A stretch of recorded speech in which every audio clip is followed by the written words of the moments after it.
अपनी बेटे के लिए कमाता है, किसी प्रकार बेटी को अच्छे घर में कर दे। लेकिन मैं बहनों के लिए भी कहना चाहेंगे, जिंदगी में आपके चाचा ताऊ भैया भाभी में कितनी भी लड़ाई होती रहे, आप कभी भी अपनी जबान से कुछ मत बोलना। क्यों? क्योंकि आपको यहाँ बरसों तक नहीं रहना है। अरे उनकी लड़ाई वो जाने, तुम्हें तो यहाँ 2 दिन के लिए आना है। तुम्हारा घर तो किसी और जगह है ना। इसलिए जो अच्छी बेटियां होती हैं उनके लिए जरूरी ही नहीं कि बेटियों का माँ बाप रोए और घर के लोग रोए। अच्छी बेटियों के लिए पूरा परिवार रोता है, गांव रोता है।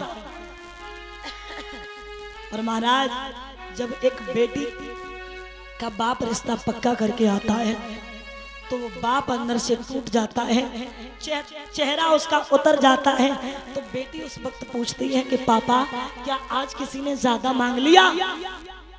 तो बाप कहता ज्यादा नहीं मांग लिया बेटी, लेकिन इतना जरूर है कि आज से तू पराई हो गई, आज से तू मेरी नहीं रही, याद रखना। और वो बेटी बहुत रोती है। बाप 6 महीने पहले से सिस्टम जोड़ने लगता है बेटी के लिए, ये करना वो करना।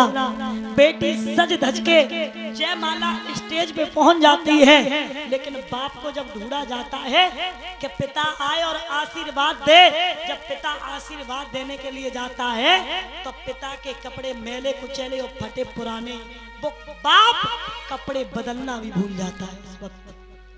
और माताएं, आप बेटियों की शादी में गई होंगी, जब एक बेटी जिस समय विदा हो जाती है उस घर में आप कितनी देर रुकती हो? ऐसा लगता है उस वक्त कि वो घर खाने के लिए दौड़ता हो। सब कहते हैं हमें जाना है, हमें जाना है, हम तो जा रहे। और वास्तव में ऐसा प्रतीत होता है बाप कि वो पूरे घर की शोभा शायद बेटी अपने साथ ही लेके चली गई हो। पूरा घर होता है, ध्यान देना। कैसे कहती है,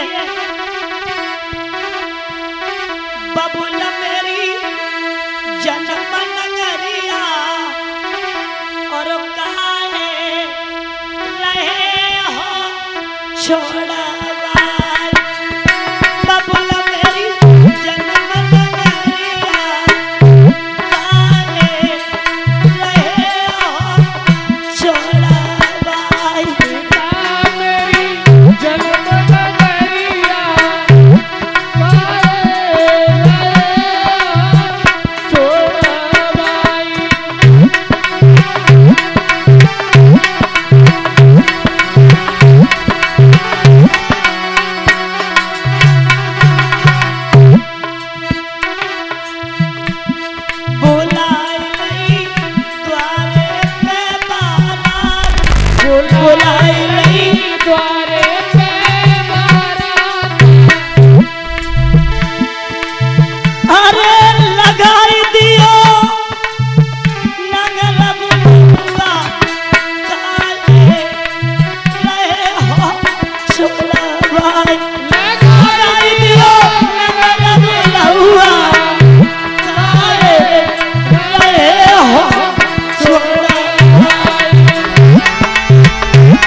श्रोता बंधो आज विदा किया है।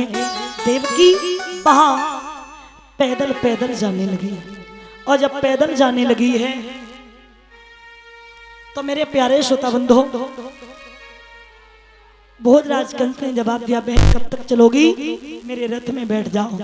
तो रथ में देवकी जाई रही,